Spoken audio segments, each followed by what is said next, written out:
I welcome people to another video on Igal Talks Football. This is your co-host, Gunnar Souls. Igal's wife's actually cooking at the moment, so man can't speak. But yes, we're going to be talking about Arsenal's title hopes on Man City and obviously what happened on the weekend. We're going to talk about Saka and the amount of abuse and the amount of physical abuse this guy is taking. We're going to talk about what happened with the FA and the investigation on the behind-the-scenes media stuff that's going on. And obviously, we're going to be talking about a lot more Arsenal news that's happening today. But of course, man, I can't go further without introducing the main man himself. Kunle, what you saying? Oh yeah, now my people. It's your dark-skinned man from the motherland. If you didn't know before, tonight you go understand what's going on, my people. Smash the like button. Big up everyone on the panel. Loving life, top of the league, man.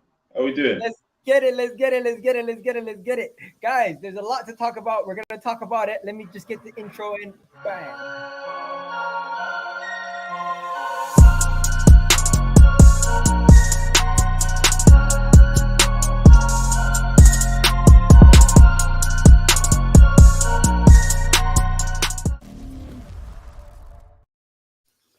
Yes, people. So we got Devo here, and we got my guy El Matis in the house. The only person who's not going to have their camera on today, but we got a lot to talk about.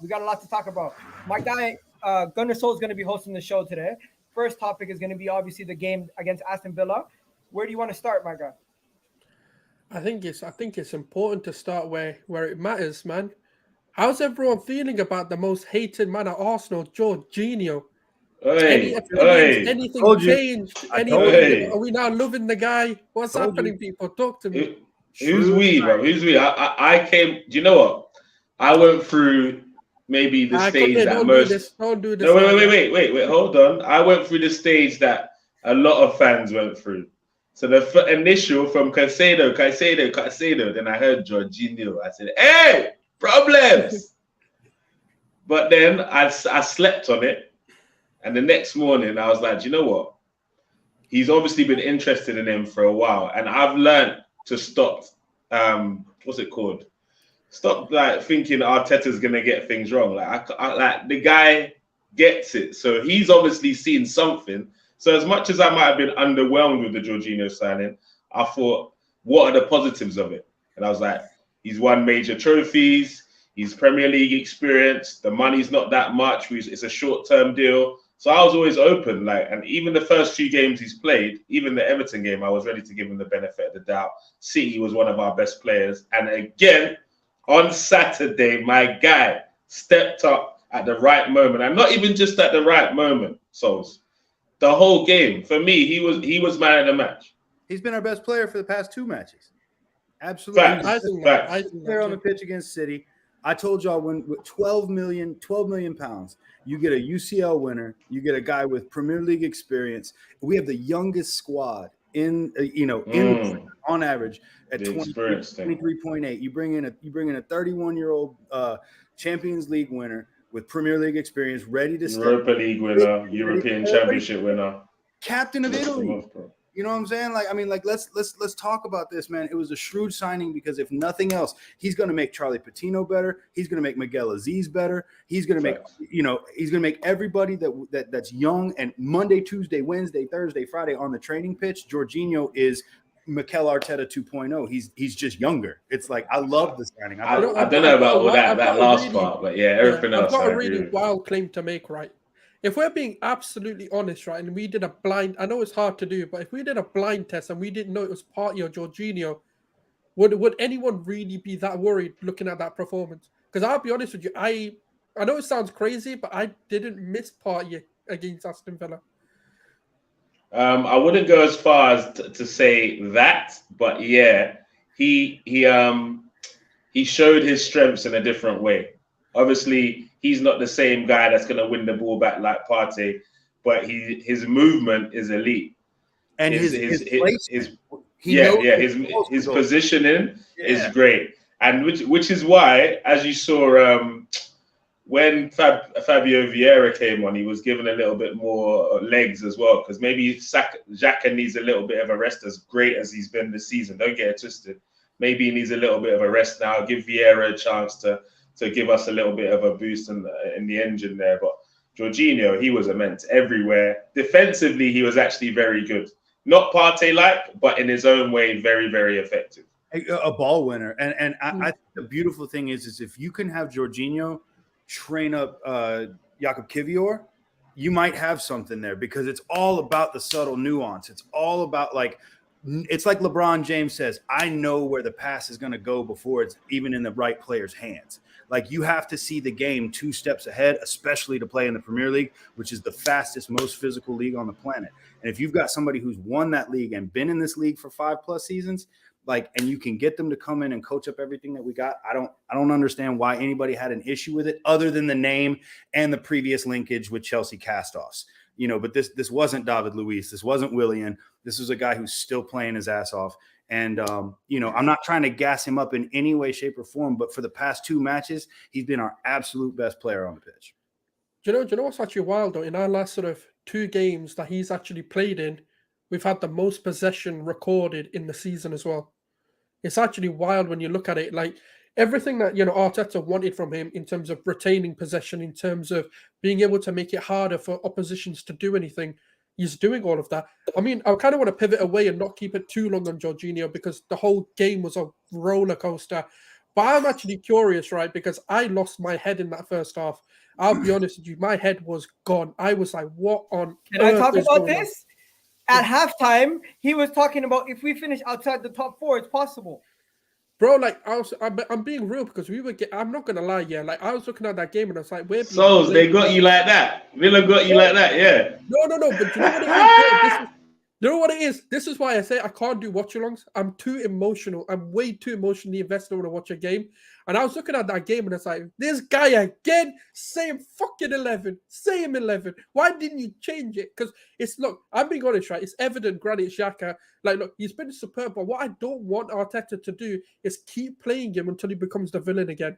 And the thing is, you know what our fan base is like. I'm not saying he will, but I'm just saying our fan base is so fickle, he'll become the villain again. And I don't want that to happen. I want him to just come out, trust Fabio Vieira. He's a left-footed player who can play on the left-hand side. Just let him do his thing. But I kind of want to hear from you guys. Like, how were you feeling? Forget about the second half and what we know what happened.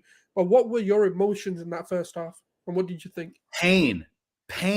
Watching Ollie Watkins Saliba's been brilliant for the most part of the season, but we said this in the last game. He's had a bit of a dip in form, just a bit. And we have to be honest in that. He's played immense, but he's played at such a high level that when he does give up goals, or when he does have a lapse and a player comes in behind him and scores, you know, that it's just glaring. That first goal that Watkins scored, now, had he closed out a little bit closer and kept him wide and not done the drift back into the box thing, he also kept him onside by running with him. So it was like, but that was a brilliant finish by Ollie Watkins. You got to give, that was brilliant. Back across the keeper, taking wide. I mean, like, but he shouldn't have got the shot off. That's the bottom line. He shouldn't have got the shot. Yeah. He was closed him finish. Out. Instead, he should have taken him wide because the ball took him wide, but Saliba started to backtrack into the box. When he did that, he gave Watkins the back shot across the keeper. So we've seen a dip in form from our center backs. Gabriel has let people, you know, come in and you know, there's been Gabriel was solid.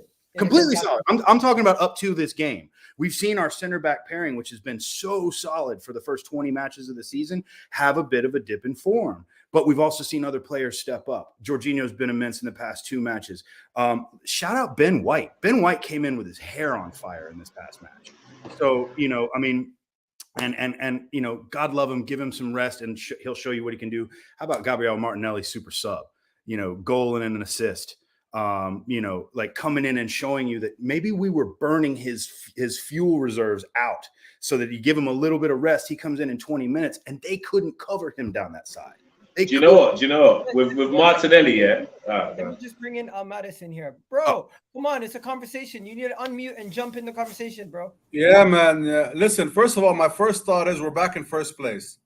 And I'm the type of guy that lives in the moment and doesn't dwell on the past. But we really should be Everton. I don't care about this new manager bounce BS. They hadn't won a game in 100 days, and everyone knows Sean Dyche's tactics. So I hope Arteta and his team have been rewatching the game, because we play Everton in 2 games. We play Everton again.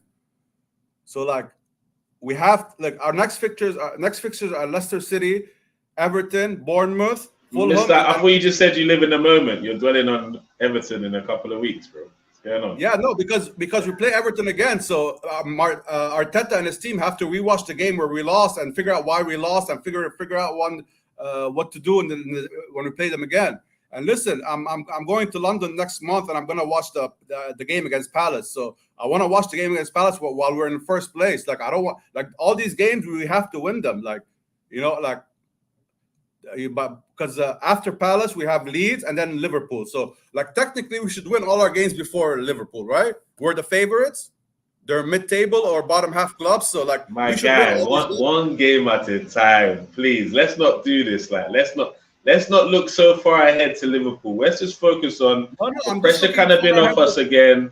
City are kind of people talking about them again. Let's just have that and just coast through one game at a time. We got Leicester away. Yeah. And Leicester. And Mattis, let me stop you because we're now talking about the Aston Villa game. At the moment when we were playing the Aston Villa game, we didn't know about what happened in City and Forest. So taking me back to that moment, it didn't matter how we won. We just had to win. That game was the most crucial game after the City loss. We could not afford to drop points again, especially when we played before City.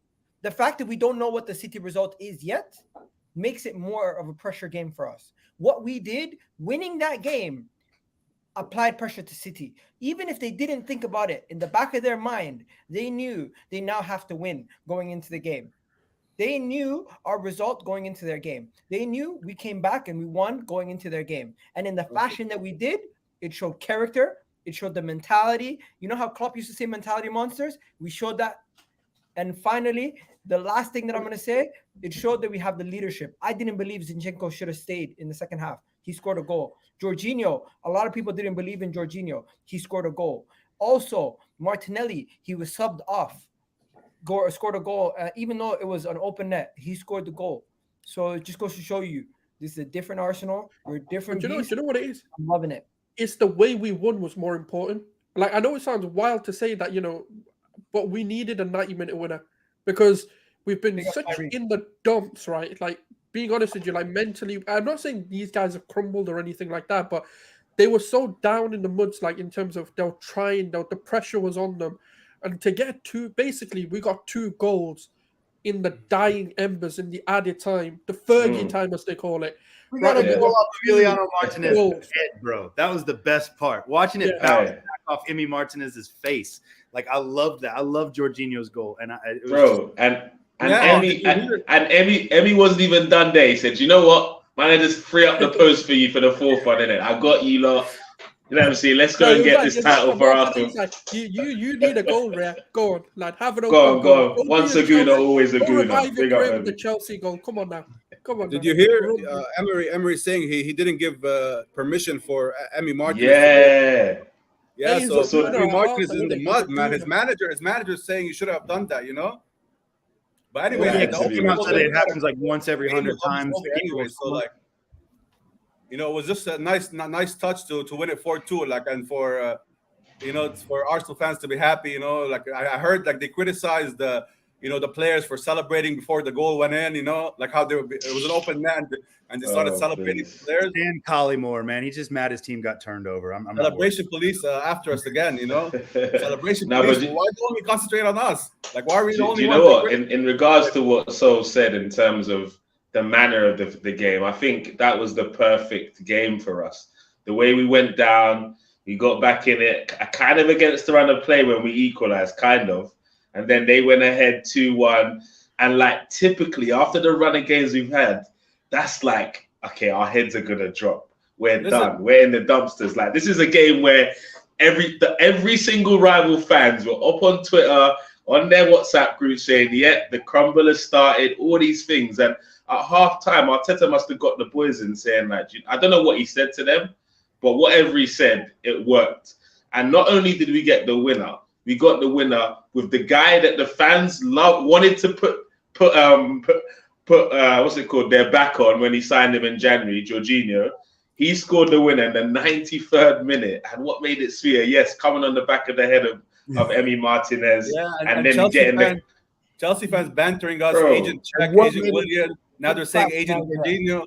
Jorginho scored the winner. You know, it was an incredible goal by him. Like I said, I don't have a problem with Jorginho. It's only 12 million. We paid 12 million for him for a year and a half, so it's not like whatever. We have him as backup. You know.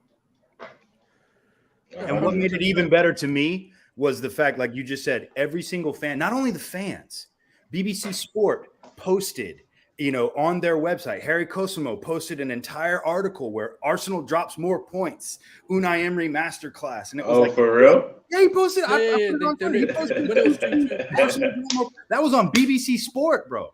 Like, yeah, man. Rival fans must have been happy, because Emery's our ex-manager, so they want to banter us. Our ex-manager. Good evening and all that. Mm-hmm. Rival fans were getting the beams ready, man. I do want to pivot the conversation slightly to one of the bigger things that happened in that game.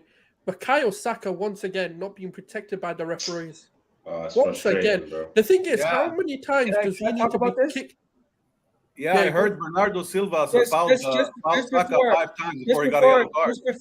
Just before we change topics, there's the BBC article. They got giddy. They got excited. They were ready to say Arsenal's title challenge falters. They were ready for that one. But yeah, big up Tyreek in the chat. Big up Yassine in the chat saying Arsenal find a solution to win games down 2-1. That is true. Big facts, Niger character mentality is huge. When this Arsenal are asked a question, they have an answer. That is a big thing. Opposition fans and Liga is waiting for us. That is a reality there too. But you know what? We're not here to talk about other people today. Let's talk about the actual club. Bukayo Saka, as you said, bro. Bukayo Saka needs to be protected from referees. And Devo, you've been calling for this for a long time. I don't know about you, Gunnar Souls. I don't know about you guys. But I'm not calling for him to be protected and given preferential treatment. I'm just calling for when he's fouled and you're seeing him get fouled, we need to have some sort of understanding that they're targeting him. So if a player fouls once, fouls twice, fouls a third time, they should not be treated like it's a 1, 2, 3 foul system. You know what the issue was though? Potential to hurt him. Do you know what the issue was? Saka's boot came off and they didn't stop play. It's like how much more do you need to see that he's been fouled? We're one Dan Smith from Bukayo Saka. Very triggering. There was a gentleman on my stream for the post-match reaction. I forget his name, but Elliot, he came on and he said something very true.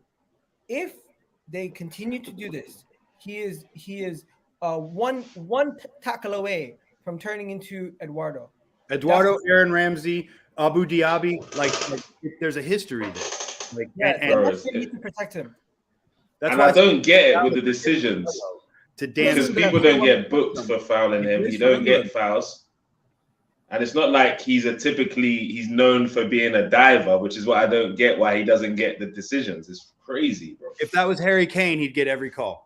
That's the problem. Bernardo Silva had to do 4 tackles for him to get the call. Like this is ridiculous, ladies and gentlemen. This is ridiculous. The guy's always on the floor every game, every week, holding something. And you know what? The masses only seen it when he was playing for England. Only when he was playing for England, people actually seen it. At this moment in time, he's getting treated like he's Eden Hazard. The same preferential treatment that he was getting from rival teams. They literally are taking the advice from that Tottenham fan on TikTok who said, "Get into him."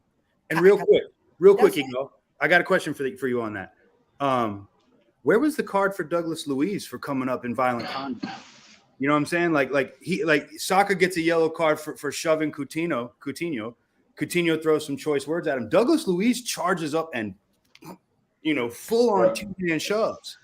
I really don't want to get on talking about the refs because I will lose my mind because it's long. That's so we just gotta accept that. It's just playing into the fact that he has no protection and he is the one that is the target. He gets hacked all to shit, reacts to it. Thierry Henry says basically, you can't be a great player and be a nice guy. Bukayo listens to that, shoves back, gets carded for it, but also took a 2-hand shove in the process that the officials just wave on. So it is a double standard. He is England's best player. He's probably one of the top players in the Premier League. He makes the League 11. He needs protection. Hold on. Is anyone reading this correctly? Iga, who do you think is the best young player in the league at the end of the season? Rashford or Saka? Rashford's old. Rashford's not a young player, bro. Rashford's not a young dude. He's 24. 25, man. Oh, he's Bro, the 25. guy's 25. almost 26. What do you mean 24? He's almost 26. He'll be 26 by the end of the season. Oh, I Yeah, thought he was man. 24. My bad. But even then, he doesn't qualify regardless. We need to stop mentioning Saka and Rashford in the same breath. That's the reality. Rashford is 20-something, 1 years old. The guy's a grown-ass man. Rashford's a grown-ass man. Bukayo Saka's 21. Like, how are we putting them in the same breath? Ilmatis, don't you think this is crazy? Like, every day. Yeah, man, it's been crazy since they started comparing him to Mbappe, man. Because they've been comparing him to Mbappe for a long time, man. Like, you know, these are United fans. They're banter FC, man. Now they're talking about they're in the title race. Like, why are you talking about they're in the title race? Like, you know, like remember two or three seasons ago? They are in the title race. Full respect to Eric Ten Hag. The numbers don't lie, bro. He's turned that team around. Well, how many points? We're 5 points ahead of them with a game in hand, so we can go up 8 points. Like 8 points. Okay. Until we go 8 points, bro. They're still in a. If Man City can be in with 5 points, United are definitely in it with 5 points. Facts. We've got to put the pressure on them the same way the expectation changes for us. The expectation United are in the position they're in mainly because of Rashford. Like Rashford is not going to play like this forever. You're on mute. You're on mute. One second before we go into title race and quadruples and all the random that Man United fans say. Let's just stay on the topic of Bukayo Saka. He needs to be protected from the referees. On the show on Saturday, my guy came on and he even said this is GBH. This is gross bodily harm. No, real talk. He's not lying, bro. Like and it's ridiculous. He gave a passionate rant. I don't know if you guys seen it, but I'll play it for you guys right now. I really do believe everyone needs to see this video because my guy was on point with everything he said. But when it comes to Bukayo Saka, we all know the referees are not going to give Arsenal preferential treatment. We're not going to get the rub of the green, even though we're one of the best teams in the league right now. We're not going to get those Jack Grealish calls like he did the other day, where Jack Grealish just falls over and boom, they give it to him. Like you just said the name: Harry Kane, Jack Grealish, Mason Mount. They all get these calls. We've been complaining about the refs since the early Wenger days, man. Like we've been complaining about the refs for a long time, man. Remember what happened to Van Persie in the Champions League against Barcelona? Like the refs have always I don't know. We have to live with it, right? It's long, man. Yeah, literally, nothing's gonna change. You know we just got to beat teams. I'm just gonna play this video and then we can move on to the next topic, whatever the topic was. Then we can talk about your passionate rant. I have both on here if you want to talk about it. We can talk about it, but you know what? Some people will get upset. This reminds me of Aston Villa last year. Referees did not protect him. Referees need to protect him from now on. We need to protect Saka. I'm sorry, this is ridiculous. This is getting now. It's becoming GBH. Lord knows these guys can be brought up on criminal charges. That foul was absolute. That was shameless. He literally scraped the back of his scraped the back of his calf and he said, "Oh, I didn't see it." Oh, come on, seriously. When are we going to start protecting our superstars? When is Arsenal going to start getting the rub of the green in terms of fouls? It's god awful. It's ridiculous. If you're a top team in the Premier League, you have one player that the referee protects, and Saka is our best player, and quite simply, he's not getting the protection. It's ridiculous. So yeah, that's what he had to say. But yeah, Gunnar Souls, was there anything else that you wanted to move on to before we go on Saka? Nothing. I mean, he's kind of summed it up perfectly, especially with that Achilles foul, which is what I kind of spoke about when his boot came off. I'm like, come on, like and there was like. There's so many calls that go for teams, and the thing is, I know a lot of people are going to sit here and say Arsenal fans are this, that, and the other, but the reality is, look, the reason why we want our assets protected is because that's what the referee's job is, to referee the game, to stop getting it out of hand, to stop, players being targeted and getting injured. That's their job. Like even in boxing, that's what the referee's job is, to call the boxing fight before there's a complete knockout and potentially the person dies. I know it's not going to be that extreme in football, hopefully, but that's what we're trying to protect, is like a leg breaking from coming in, because games can get emotional. And if you're just going to let people get away with things, guess what they're going to do? They're going to continue doing it. And all it takes is one mistake, one bad tackle to end a guy's career. But if you're going to sit there and go, okay, this guy's being targeted, I'm going to get the yellow cards out early, they're going to think again about making those aggressive tackles. That's what's happening. It's not these like little shoves or pushes or, things that are like, all right, whatever, nothing's going to happen. These are like high foot to the calf, to the Achilles, to the ankle type fouls. And they're dangerous, man. It's easy to like get a bruising to damage your ankle forever. So Man, I just think I hope they do, and that's the reason why we're saying it in case people think we're just moaning and complaining about refs. It's, Abu Dhabi was never the same. Yeah. Like call it what it was. Man had to have multiple surgeries and would come back for a game and his calf muscle would pull, and it was literally because of that one tackle that Dermot Gallagher said was barely a yellow. Meanwhile, Abu Dhabi is like not able to stand and tries to stand up and I've seen that. I saw it with was it Heung-min Son on the Everton player I forget his name. Andre Gomes. Yeah, on Gomes. It happens all the time, and it's like it's one of these things that it's so preventable. It's so preventable. Just before we move on, I'm just gonna go on to the title race. I think my guy here is talking about Manchester United. I don't think Manchester United are going to be able to do it. Let's be honest. Let's look at this right here.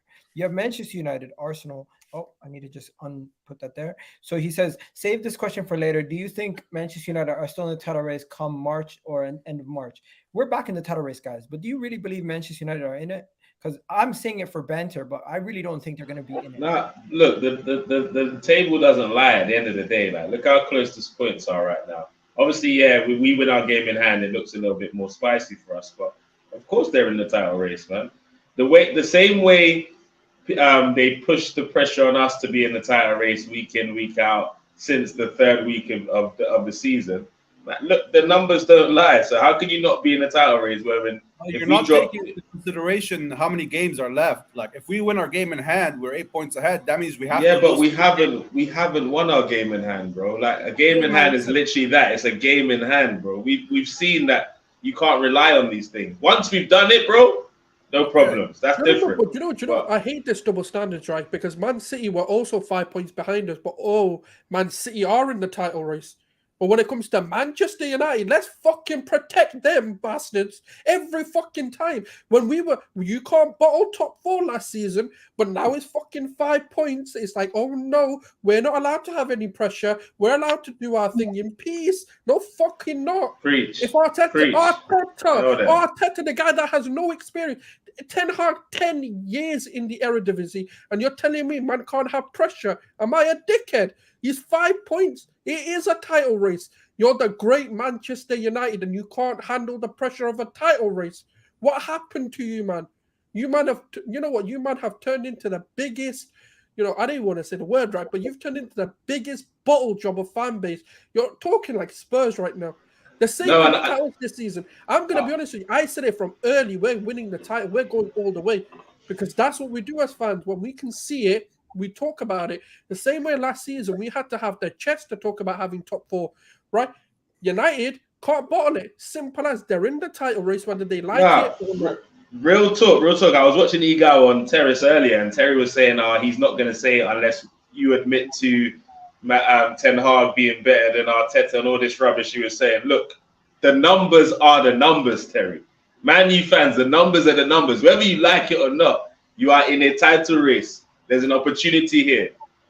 Your points tally has put you in an opportunity that maybe you shouldn't be in, but it's put you into an opportunity. Are you going to take it, or are you going to choke? What about you, El Mattis? Are you still going to say? Remember, Manchester United fans have learned their lesson. 2 or 3 seasons ago, they were first in January and started singing songs about winning the league. And then I think Manchester City went on a crazy winning run. I think that's the season they finished second under Ole. So they don't want the banter again. Talk about title race. I don't know, man. Like honestly, like Manchester United. Though. You know what? I'm gonna start pulling the next agenda. Because Man United fans, one fan said he's going to win the quadruple. Another person told me they're going to get a domestic double. Another one told me they're going to try to get a treble, which is a bootleg treble, which is a Europa League, FA Cup, and Carabao Cup. They can win the Carabao and the FA. They're not winning the league.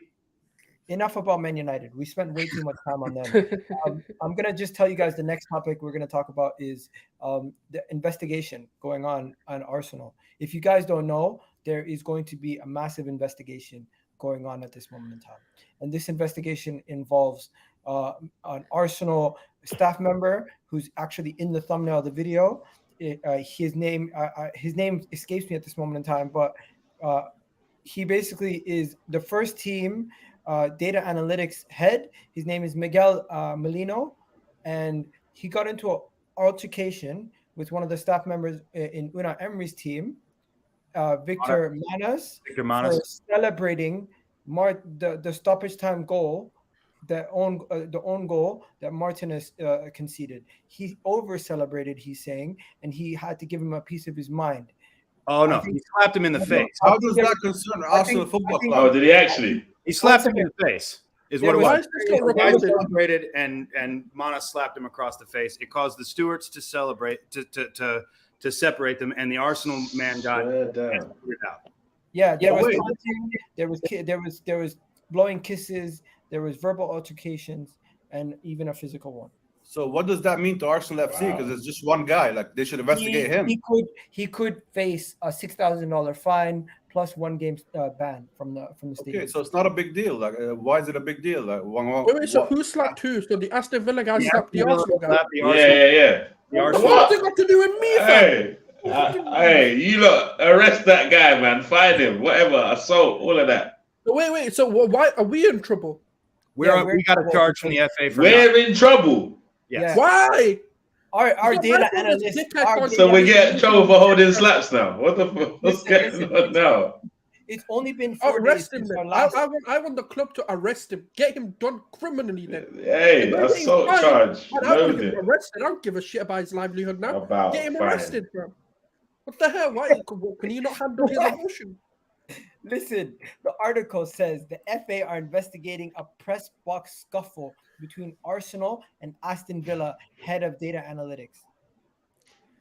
But I want to see 2 people in a scuffle. That's funny, though. It's not a big deal. The way you started out again, I thought like we did something serious. I thought like we talked about something serious. There could be fines, even criminal. Okay, fines. It doesn't matter.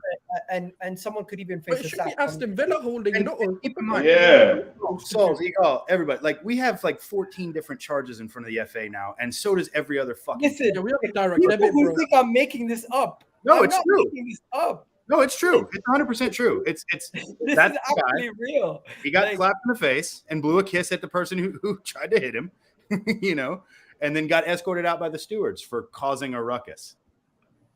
Listen, he got fined. He got fined earlier in the season and got a one match ban for a situation in the Crystal Palace back in 2018. The same guy. So this guy who works for Unai Emery. Okay. Man's a bit of a hooligan, yeah. So we're gonna have to wait and see what happens. But that is wild. If we get charged, I want to smack the FA, bro. I want to go there, but like, you know what? Bring that guy from Aston Villa. Let me smack him. Let's make it even. Then you have all the rights to fine me too. What the hell is this, man? At this point, you set a direct debit up. How much do you want every week? Literally, how much are you gonna find us? We might as well get, like a phone contract. The way they're on us is just crazy. And you know what we should do? We should just make them our sponsors at this rate. Just sponsor the FA, fam. Like, what difference does it make? Can I just shift gears quickly, because I feel like we're running out of time and there's a lot of stuff we got to talk about. So just so we know, the next topic we're going to talk about is this right here: Jorginho and Zinchenko. Guys, these guys, we got to talk about these two, because we spoke about Jorginho, but can we just talk about the winning mentality and the leadership that these players have brought to our club? Because they're 2 players who did not say no for an answer the other day. Do you know what? Zinny, I big him up for different reasons, because just like you lot, I was calling him. He had an awful first half. He had a stinker. Let's not lie. He had a first goal was stinker. on him. His decision making was off. It was awful. But like, all power to him. He came back second half. He didn't hide, bro. He wanted the ball just as much as he did in the first half, trying to make things happen, even if it didn't work. And the strike at the moment to get your first goal, when the chips are down, everyone's against us, we're on a bad run, and he took a chance and he hit it sweetly, man. Big him up. And you could just see the mentality after he scored the goal. Let's go back to the semicircle. Let's go again. Raise the roof. Let's go and win this. So, as you said, leadership is what we've been missing at Arsenal for years. Leadership. And with this Jorginho coming in, Jesus coming in, Zinchenko coming in, Xhaka being able to express himself a bit more, I guess, under Arteta, the leadership is starting to grow. We've got players like Tierney, who's got experience being a leader. Like he's even like making noise, whether he's on the pitch or off the pitch. Like Zinchenko has definitely helped change the culture and mentality at our club, and I love it. Do you know what's actually quite funny though? Do you know when Jorginho scored? Granit Xhaka was there. It was like he was another player. I was like, yo, He'd been subbed. Did you see when Jorginho scored? Like Shaq had been subbed off, and it literally see him in the celebration. It's like, where did you come from? Saliba was everywhere. In that goal, like you have to celebrate that. Like it bounced off his head and went in. How many times has had that happen? It was a crazy goal, man. Like but you know what the most impressive thing was though? Is like I was saying, like Granit Xhaka needs to come off and move Zinchenko into that position. But you know what the most incredible? It's like when Thomas Partey's out, or like when we had Lacazette out, or when we have certain players last season when they weren't on the pitch, you could tell there's no leadership. But now we just have it in abundance. Like I don't know what happened to Odegaard. Someone must have. I think he must have got slapped at halftime as well, and he just woke up a different. Yeah, literally, we were lost in the first half. That second half. Ben White came out that second half like a different animal. He was like, yo, it's like they took it personally, And I think they must have heard all what's. I think Arteta had like a Twitter feed ready on his. Probably. You wouldn't be surprised. About you. Is this what you want? And they were like, nah, they took that personally, and they were like, we're gonna make it. And then Jorginho and like Zinchenko, you know what it is? When they say we're gonna win, fuck me, the team's different. And it was like when Zinchenko was talking about we don't talk about top four here. We talk about winning the league. And I was like, this guy, he's the reason. It's different. And the thing about it is like it has all of those players have rubbed off on our youth. Like Gabriel Martinelli, I'm sorry, his substitute appearance changed that game. That an assist and a goal. And it was his runs, it was his speed, it was him coming off. Like, God, I miss Emile Smith-Rowe because I want to see him and Gabby Martinelli in the same. Teams can't stay with them. They can't. I need ESR back, but it's just like, you know what? It's so beautiful. We're not gonna have time to talk about referees, Devo, but let's actually get into let's actually get into that the lineup stuff, because there's a lot of different formations and lineups that we could play around with. Let's actually try to figure out what we should be doing. Because do you know what? Just quickly about the lineup. I want to give you a quick update before we do the lineup stuff. Thomas Partey and Jesus are going to be back next week versus Everton at home. Is that finalized? 100%, or you're saying it with a lot of conviction there? More likely than none, then Partey and Jesus will be back available within a week's time. That's great. That's what we need. Can you run Partey and Jorginho in the same? This could be the last game that we have Partey and Jesus missing, but it's not confirmed. This is just rumors. Yeah. Can you rotate that midfield and let Jorginho and Saka and Partey? I think you can rotate those three. There's a lot of things you could do with that midfield. To be fair, with Zinchenko there, Vieira there, but one thing I do think about the lineup, Martinelli shouldn't start another game until Jesus starts. For me, 1 second. Let him just be an impact sub until then. What are we going to even call this segment? Like, are we going to call it "Who Starts"? Like, what is this? What do rotate the squad, bro? I mean, honestly, like there's so many time for rotation. We're at a position now at Arsenal. We're at a portion at Arsenal to where like you can tell a player, I'm going to give you 60 minutes. Go run your ass off, and we've got quality depth for you. So at 60 to 70 minutes. Just give me everything that you have. Martinelli, give me everything you have because Trossard can back you up. Eddie, give me everything you have because you got somebody that can come in from behind you. Shaka, give me everything that you've got because Jorginho can come in and replace you. Partey, give me everything that you got because we got Kivior that can come in right behind you. Zinchenko can slide over. Tierney can slide in. Ben White, Tomiyasu.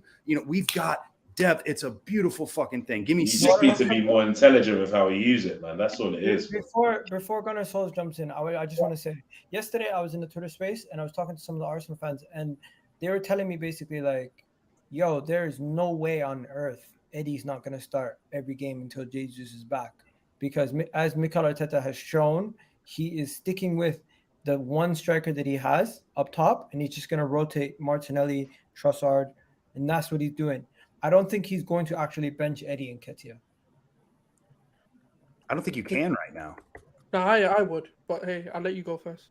No. Show me, tell me why and how. Because I agree. I thought giving Martinelli an opportunity up top would make sense. But based on the attributes he actually wants from his strikers, Martinelli's not best fit there. Trossard might be. And I don't think Trossard had a good game. But Martinelli has the killer instinct, you know? Like, I think he was one of the more lively in the first half, to be honest, mate. Personally. You know, I think Martinelli can't start while Zinchenko is an inverted left back until Jesus comes back because there's not enough space for him. So him coming on as an impact sub while the defender's been run ragged on that side, it pays dividends, just like it did when he came on Saturday. That's the best way to play it. Alternatively, you play him through the middle where he can focus on finishing things off, and then you can rest Eddie because Eddie's played every minute since the World Cup. It's mad. Would you give Martin Odegaard a rest for Vieira in a match? One second. Let Xhaka, I think he's the one that needs a rest right now. But what are you saying, Ilmatis? what about the formation? Yeah. Because listen, Arteta got angry when asked a question about rotation about 5 days ago. Yeah, listen, after the 2020 lockdowns, I decided like I'm not going to invest so much time into football. I need to do other things in life. So like, you know, like formations, tactics, like I'm not paying attention to any of that. I just watch the Arsenal games. And once in a while, if there's a Champions League semi, I'll watch it. But like I haven't watched the group stage in the Champions League since 2020, you know? I'm so confused. What are you talking about? Listen, what the hell are you talking about? He just likes the matches. He doesn't want to get into the breakdown. You don't give a shit about rotation at all. you don't give a shit, man. But like, I'm not invested in like in the transfer. When the transfer market happens, I don't care about rumors. I don't even care like if they were linked to a player to go watch a YouTube comp about him. Like I don't care. I'm only watching the Arsenal games. The question was, what would you do to rotate the team? Not who you would buy to rotate the team. I'll jump in if he doesn't want to. Okay, no, I just want to know where the miscommunication is. No, it's no big deal. Okay, so I put it in the chat to all of us here. I think the one player that's played nearly all of our minutes that might need the rest the most is the one that I don't want to see taken off the pitch, and that's Martin Odegaard. I think that Odegaard might need a little bit of a rest. He's been slightly jaded in his past couple of matches, and that's where Vieira can come in and play. I know that everybody was saying that he's small. He needed to gain, Premier League physicality, but if we're going to start rotating these players, we have 15 matches left in the season, 8 at home, 7 away. There's going to have to be rotation. Tierney, and that's why ESR is massive to stay fit. If ESR can get, because for me, ESR's best position is through the middle. Obviously, he can do a job on the wings and stuff. For me, him for Odegaard, like for example, in that Everton game where we need someone to carry the ball, bring it forward, ESR would have been a perfect player to come and play the 10 role. So I hope the injuries are behind him now and he can just look forward because he's a hell of a talented player. In terms of talent-wise, some people at Hayland were saying that he has more talent than Saka. I don't know. Who knows? We might see it later on and down the line. But him being fit at this point of the season could be clutch for us, guys. Like, literally. You don't know how clutch it could be. To be honest, Emil Smith-Rowe is our best finisher at the club. Like, when it comes to pure finisher, he is the best finisher at the club. But let me show you guys. He's one of the best players at the club, I can't lie. Let's just look at potential like teams and like just random teams that we could put together and how it would look. I know. Do you guys want to see Reece Nelson back in this lineup anytime soon? No. Nelson, as a sub, not as a I mean, he was on the bench in the last match. And he can come on, give a little 25, 30-minute cameo in that, but starting games. No. But he's like I said, if we have a squad where we can literally say we have 5 subs per match, and I need 5 of you to give me 60 minutes, run your ass off, give me everything that you've got, and we have 5 quality players that can come in behind them, there's no problem with that. That's great. Because then you've got Gabriel Martinelli coming on for 30 minutes. You got Trossard coming on for 30 minutes. And the next game you just flip that. Because I think that's how you win championships. For sure, but Nelson's just not the guy, bro. That's my only issue. For a Europa League match, he could be. Yeah. So you got Ben White, Saliba, Gabriel, Zinchenko, right? Then we're gonna have Jorginho for now. Odegaard is always starting. Xhaka is going to start, but Emil Smith-Rowe could get into that spot eventually. So, all right, put the Fabio lineup Vieira we've on got the left, now. right? Okay, so this is. I don't like Smith Rowe there just yet, man. Maybe This later is in the his career, lineup but we not have. yet. This is the lineup we This have. is the one we go for. Do you know what? Yeah, I like playing with fire in it. So I have a wild imagination when it comes to tactics and like when it comes to having ideas of what we can do. So none of you are going to agree with this one, but hear me out before you go. So what I would do, take Eddie Nketiah out, move Martin. Do you know what I would do? Swap Eddie Nketiah for Trossard. No, don't. Yeah, just bring Trossard into the middle. Oh, into the middle, okay. I'll show you what I'm doing. Yeah, so you keep Martinelli there. It's not the worst idea. Yeah, you run Trossard as a false just nine. just above, into that diamond, and then bring Martinelli and Bukayo Saka. Yeah, keep Bukayo Saka wide, keep Martinelli just slightly in more, and that's what I would do. And then what I would do here is swap Granit Xhaka out for Zinchenko. And play bring Tierney. them. Put Tierney in for Yeah. that. Yeah. Play Tierney. Where's Tierney? Yeah, I like this. I like They sold them already. No. Okay, there he is. Panic's over. so they sold them already. Yeah, So you know this- what? We gotta talk about. And then Tierney. obviously if Party's fit, I'd have Party in there. And then that's how I would play it. So Zinchenko can do what he's doing in midfield. What I'd want Trossard to do is come in deeper, allow Martinelli to come in centrally, and then have Trossard be the sort of advanced forward who comes into the channels. So if Bukayo Saka then comes into the middle, Trossard comes onto the right-hand side and covers the wing there. If Martinelli drops in into the central zone, Trossard moves out wide. I think he's the perfect player to do the Jesus role. And that's how I would do it. I would just have him be the interchanger and cover gaps. Because when you look at him at Brighton, Trossard used to drop deep in central zone, pick up the ball, and just run. And because he's got the incredible close control, it allows him to do that. But what you then do is you still have your width. You still have the guys who are doing that with Kieran Tierney, and you can have Ben White coming into a 3 at back in a sense when the attack is happening.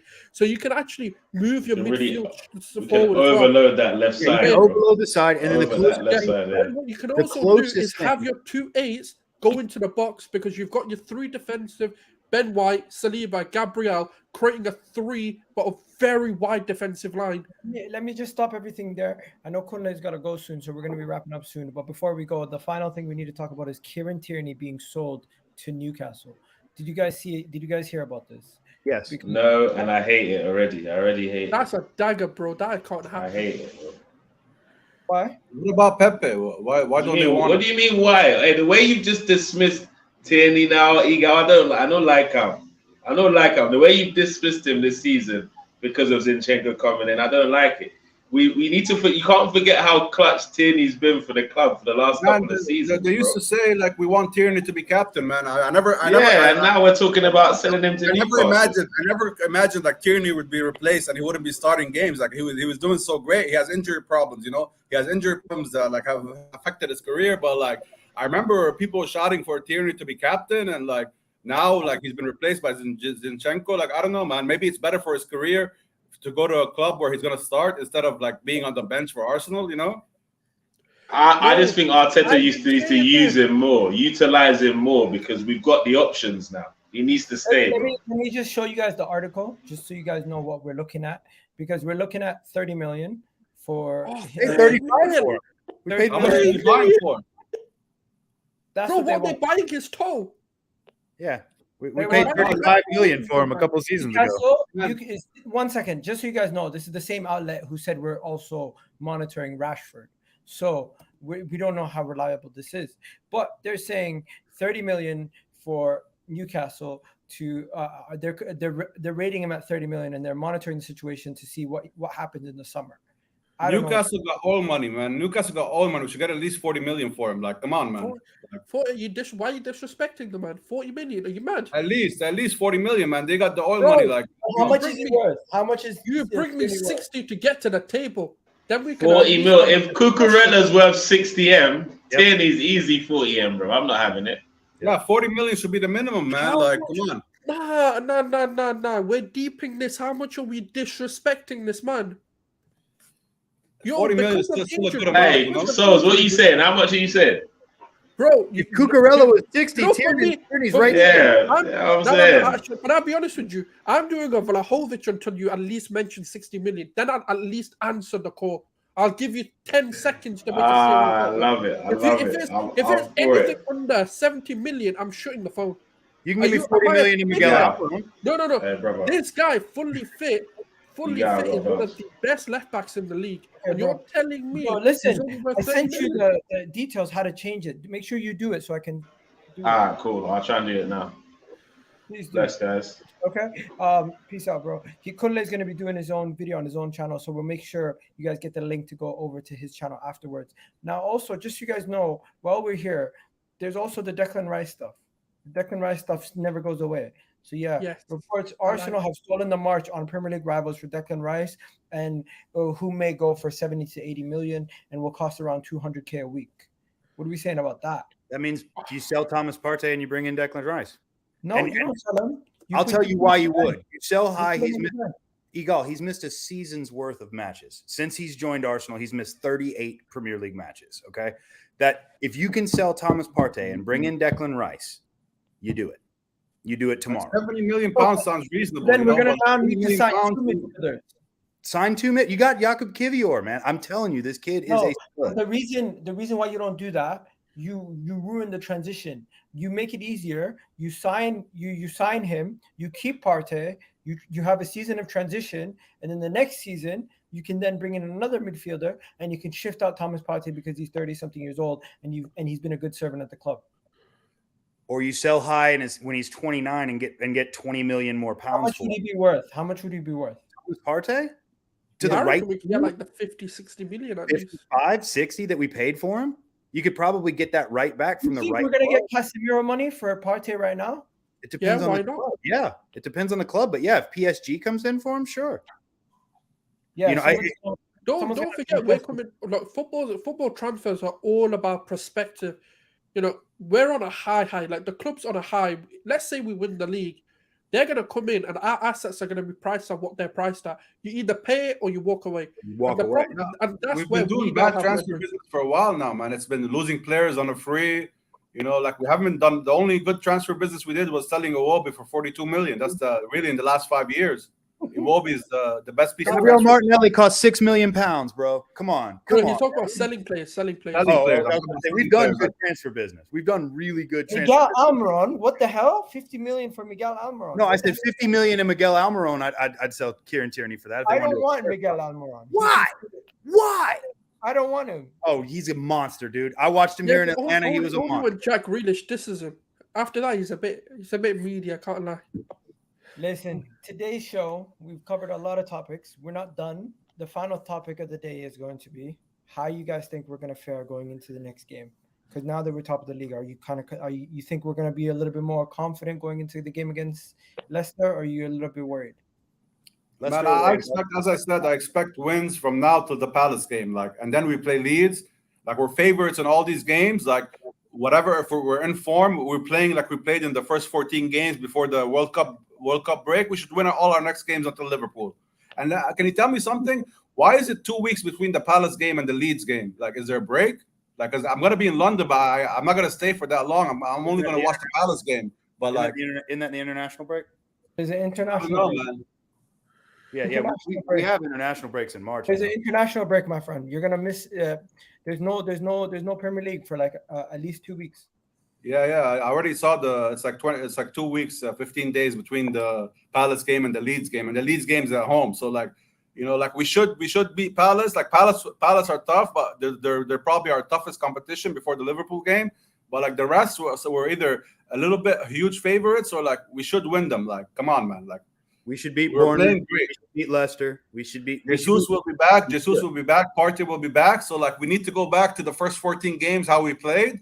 Even when we lost to Manchester United, we played good. They caught us on the break twice with Rashford. That's how they scored their goals. So like with Jesus back and Partey back, we should be winning our next like 5 or 6 games.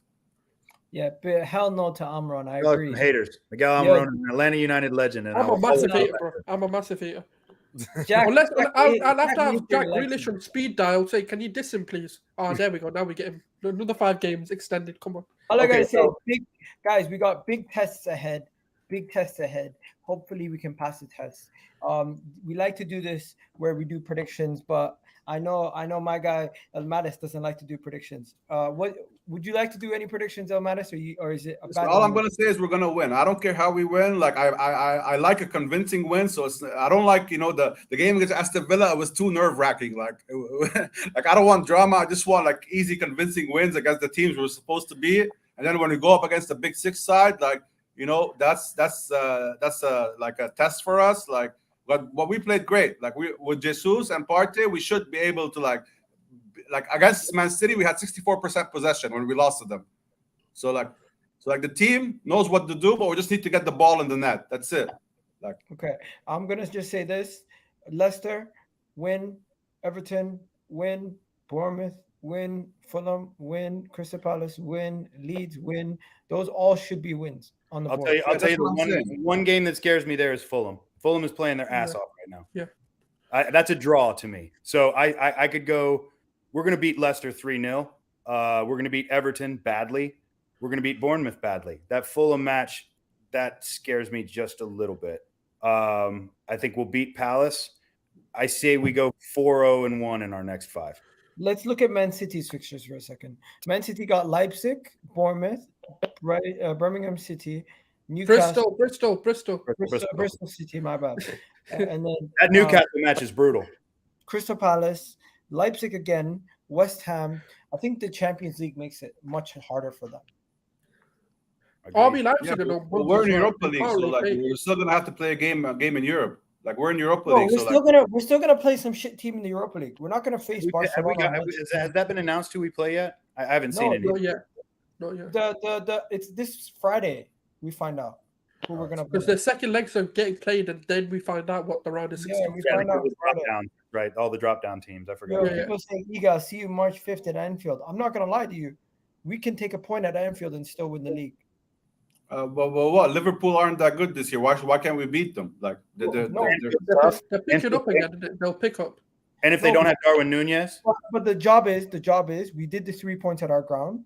We only really need a point from their ground, and we can still win the league. Realistically, the rest of the way, we need to just secure our 3 points against Chelsea at home, and the away games against the top 6, Man City, and all these other guys. We just need points. We need that not dumb slip. The dumb slip up against Fulham, or the dumb slip up against Leeds, or losing to Southampton would be brutal. For like there are 5 matches on there that you simply must take 15 points from. Look at this, guys. Even the most negative Tommy is saying we're going to win every game except for Liverpool. That Fulham's going to be tough. I'm telling you, that's the one. I still think we'll win, but I do agree. Marco Silva's got them playing really good. Is it home or away? Fulham is away because we played them at home earlier in the season. So that's going to be the toughest game until Liverpool. Yeah, I'd say so. Fulham and Palace, man. Those are 2 potential. It's at home. Palace at home. I see it being okay. I do agree it's a bit difficult, but I don't think it's like just because these days playing, so I hope we win. Against us. I'm going to be watching the Palace game at the stadium, so I hope we get a convincing win. I don't want any drama. I don't want any nerve wracking. I just want a convincing win against Palace, man. That's it. Drama in the stadium is way better. Do you only care about the game that you're going to?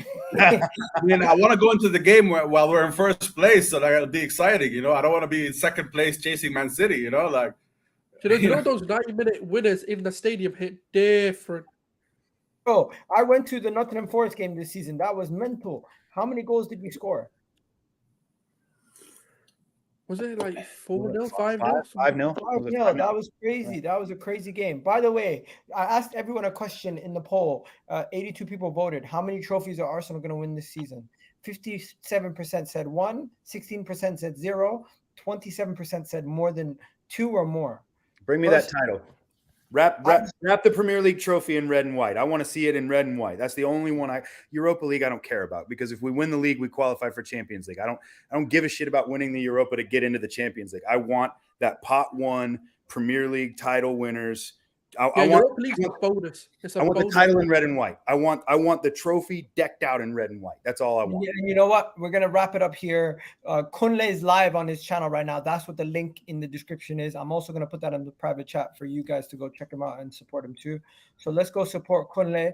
We got 42 people in the chat right now. I need all of you guys to go onto Kunle's channel right now and say Egal sent me. Say hi. Tell Deji Spurs are shit. Go do that right now. Go do that right now. Go. He has a Spurs fan on his channel right now. Go there. Tell him Egal sent me. Spurs are shit. Go do it. Go Doing it do right now. Go do it right now. And I need you to do the same thing, El Mattis. I need you to do the same thing, my guy Devo. And I need you to do the same thing. I'm gonna do it right now. We're gonna go do that right now. Everyone, go send some love to my guy Kunle and tell Deji Spurs are shit. Let's go do that right now. Out of here, people. You guys have yourselves a wonderful day. Peace out. Love and respect. On you Gunners, up the We'll arse. be back tomorrow with a show with me and Kaz where we just talk about everything football and talk about all the controversy. You guys have yourselves a good one and have a good one. We're out of here, people. Peace. All right, peace out.